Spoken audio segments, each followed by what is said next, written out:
ஏசாயா 51 அதிகாரம். நீதியை பின்பற்றி கர்த்தரை தேடுகிற நீங்கள் எனக்கு செவி கொடுங்கள். நீங்கள் வெட்டி எடுக்கப்பட்ட கண்மலையையும் நீங்கள் தோண்டி எடுக்கப்பட்ட துறவின் குழியையும் நோக்கி பாருங்கள். உங்கள் தகப்பனாகிய ஆபிரகாமையும் உங்களை பெற்ற சாராளையும் நோக்கி பாருங்கள். அவன் ஒருவனாய் இருக்கையில் நான் அவனை அழைத்து அவனை ஆசிர்வதித்து அவனை பெருக பண்ணினேன். கர்த்தர் சீயோனுக்கு ஆறுதல் செய்வார். அவர் அதன் பாழான ஸ்தலங்களை எல்லாம் தேர்தலடைய செய்து அதன் வனாந்தரத்தை ஏதனை போலவும் அதன் அவாந்தர வெளியை கர்த்தரின் தோட்டத்தைப் போலவும் ஆக்குவார். சந்தோஷமும் மகிழ்ச்சியும் துதியும் கீத சத்தமும் அதில் உண்டாயிருக்கும். என் ஜனங்களே, எனக்கு செவி கொடுங்கள். என் ஜாதியாரே, என் வாக்கை கவனியுங்கள். வேதம் என்னிலிருந்து வெளிப்படும். என் பிரமாணத்தை ஜனங்களின் வெளிச்சமாக ஸ்தாபிப்பேன். என் நீதி சமீபமாயிருக்கிறது.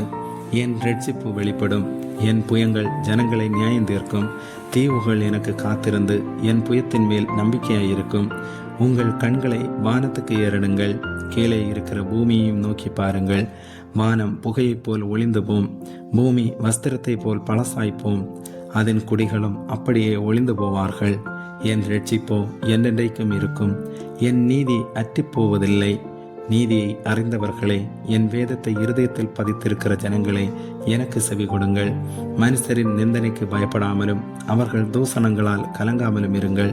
பொட்டு பூச்சி அவர்களை வஸ்திரத்தை போல் அரித்து புழு அவர்களை ஆட்டு மயிரை போல் தின்னும். என்னுடைய நீதியோ என்றென்றைக்கும் நிலைக்கும். என் இரட்சிப்பு தலைமுறை தலைமுறை தோறும் இருக்கும். எழும்பு எழும்பு பெலன்கொள். கர்த்தரின் புயமே, முந்தின நாட்களிலும் பூர்வ தலைமுறைகளிலும் எழும்பினபடி எழும்பு. ராகாவை துண்டித்ததும் வலு சர்ப்பத்தை வதைத்ததும் நீதான் அல்லவோ?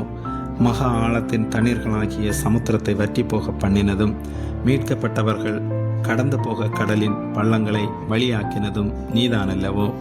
அப்படியே கர்த்தரால் மீட்கப்பட்டவர்கள் ஆனந்த களிப்புடன் பாடி சீயோனுக்கு திரும்பி வருவார்கள்.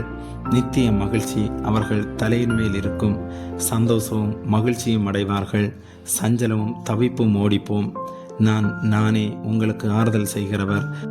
சாக போகிற மனுஷனுக்கும் புல்லுக்கொப்பாகிற மனுபுத்திரனுக்கும் பயப்படுகிறதற்கும் வானங்களை விரித்து பூமியை அஸ்திபாரப்படுத்தி உன்னை உண்டாக்கின கர்த்தரை மறக்கிறதற்கும் நீ யார்? இடுக்கண் செய்கிறவன் அழிக்க ஆயத்தமாகிற போது நீ அவனுடைய உக்கிரத்துக்கு நித்தம் இடைவிடாமல் பயப்படுகிறதென்ன? இடுக்கண் செய்கிறவனுடைய உக்கிரம் எங்கே? சிறைப்பட்டு போனவன் தீவிரமாய் விடுதலையாவான். அவன் கிடங்கிலே சாவதுமில்லை. அவனுடைய அப்பம் குறைவுபடுவதுமில்லை. உன் தேவனாயிருக்கிற கர்த்தர் நானே. அலைகள் கொந்தளிக்கத்தக்கதாய் சமுத்திரத்தை குலுக்குகிற சேனைகளின் கர்த்தர் என்கிற நாமம் உள்ளவர்.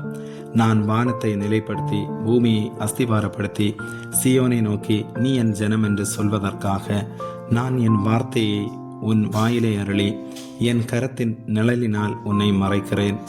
எழும்பு எழும்பு, கர்த்தருடைய உக்கிரத்தின் பாத்திரத்தை அவர் கையில் வாங்கி குடித்திருக்கிற எருசலேமே, எழுந்து நில். தத்தளிக்க செய்யும் பாத்திரத்தின் வண்டல்களை உறிஞ்சி குடித்தாய். அவள் பெற்ற புத்திரர் எல்லோரிலும் அவளை நடத்துவார் ஒருவரும் இல்லை.